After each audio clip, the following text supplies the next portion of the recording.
Well, this will be a good chapter to read. And how fitting.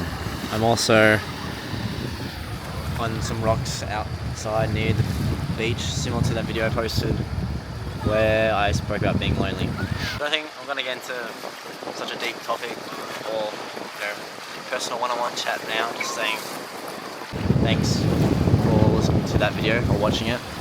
Got a pretty good turnout. People just saying some wise words in the comments and just having some support, as I am probably struggling being solo at the moment in Europe. Still, struggling. I'm in Venice at the moment. Big mistake. It's so touristy, and I kind of escaped to this island called Lido. Have some nice food. Try to just enjoy while I'm here. I'm here for like 3 days, but man, it's so touristy. Really want to do Dolomites. I want to do something that's more adventure. I'm sick of every time I try to go somewhere, it's always just like, this is just families, kids, not my scene. The hostels, always just like weird people that they don't speak to you. They're so loud in the rooms as well, like they just don't respect your sleep. But yeah, I've just been like hit by just so many inconveniences, and I've lost my energy to even like vlog. Run a fair bit off camera. I try to vlog some bits here, but I'm just like, nah, I can't be bothered. But yeah, I just want to say thank you once again for watching that video. And I was getting disturbed by people in the background. But yeah, I'll talk to you soon. You know what? Screw it. I think this will be a video in itself, because this chapter's been pretty interesting. It talks about the pros and cons of solo travel. So it kind of helped me understand why I'm feeling the way I'm feeling. So let me just talk to you about what it's told me. The first positive it says is choosing your own itinerary, like you're in control of it. And for starters, that's probably been a negative for me, because I never usually organise myself. Like, I always rely on others to set out, what are we doing? Oh yeah, sweet, I'll just follow along. Like, I'm always like the passive dude, and in a way that's kind of pathetic. Like, I'm never the leader for myself. Like, come on, man.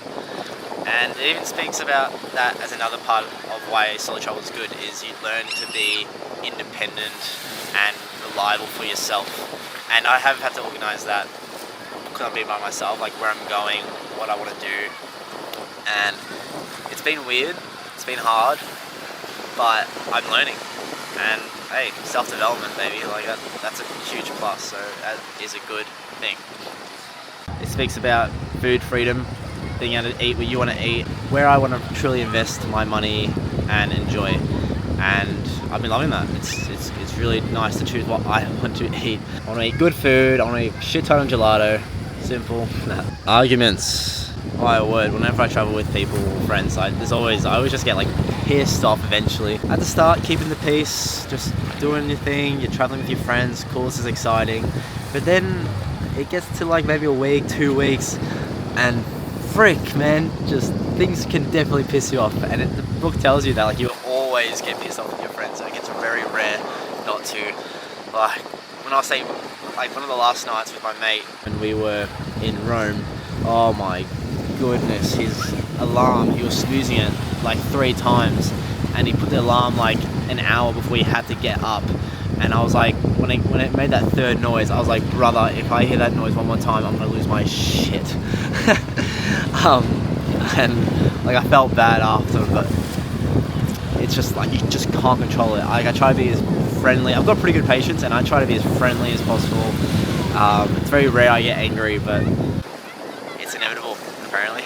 It says about reinventing yourself as well. Like, you meet people and you can just reinvent yourself, but maybe I find that a bit tricky. Like, I just tend to always be me, and 2, whenever there's people doing things, I'm pretty quiet. Like, I don't know, it depends on the day. Like, I can either just, people say I'm very social and really easy to interact with them, which is really nice to say. But other days, like when I first got to the hostel last night, there was everyone like yelling, playing pool, like in their own cliques, and I was like, you know, fuck this. Maybe because it's like they form their own cliques, and that's where the book actually mentions a con for traveling with people.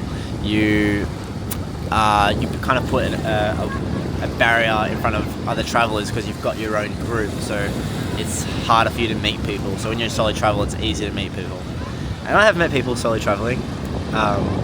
It's just when you're doing something new and you go somewhere else, then you're by yourself again. You gotta try create some new relationships, or not, just do your own thing.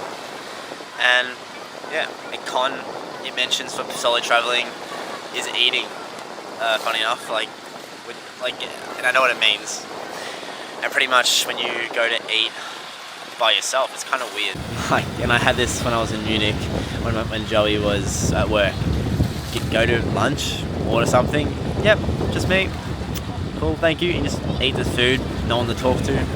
And I try my best not to be on my phone as well in public. I just find it's a bit antisocial and brain numbing. So yeah, so I'm just eating or not eating when you're just chilling, just doing nothing. I bring my hacky sack in my bag to like muck around with. You can't do that at a restaurant. I bring my book. It's good.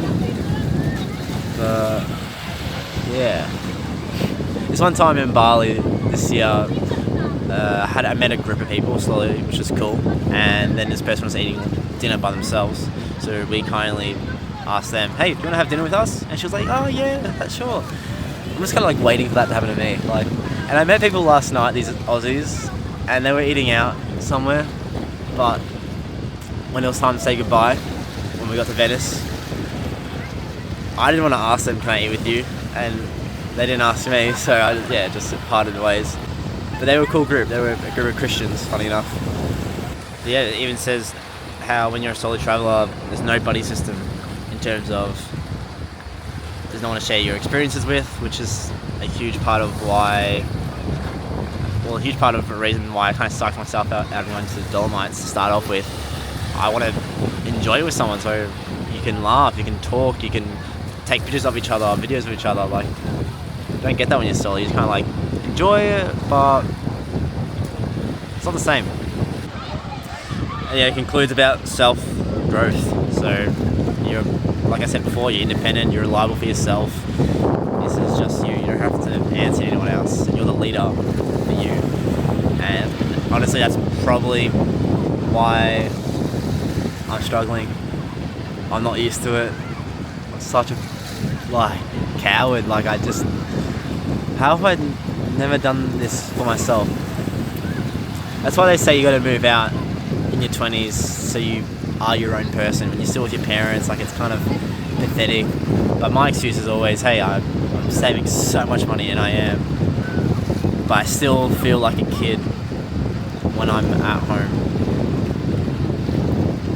So there may have to be some changes. Had some good chats with Joey as well.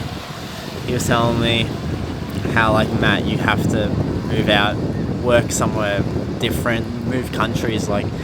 He's someone who was born in England, moved to Adelaide in Australia, and then Melbourne, then Japan as a teenager, and then Egypt, and now Munich. He's moved quite a bit, and he's just so wise. He was just so wise with the chat about learning a new language, learning new skills, meeting so many different people, being reliable for yourself, moving out, and it makes just so much sense. And when we're talking about our milestones in life, because it's been 10 years since I've seen this guy, my best mate from high school, and he just had all these chapters of life, and mine was kind of 2-3 chapters. My life was kind of 2 or 3 chapters. Didn't really have much else to explain. Ninja Warrior. I work at a physio clinic. So I'm keen to make a new chapter. I really want to do something different. If that's anything I'm going to conclude with for this video, it's that. And yeah, thanks again for watching the video that I posted when I was getting deep at the near the water in Italy. Wasn't actually planning on posting that. It was just a vlog for myself, because I'm not usually a diary and journal things, but I haven't had a chance to because I didn't bring one, and I just needed to express my thoughts somewhere. But since I got some good feedback, I'll post this too. Cool. Thanks for watching once again. See you later. Wow, my hair's cooked. It's too fluffy, I can't control it. This climate's crazy. Alright, peace.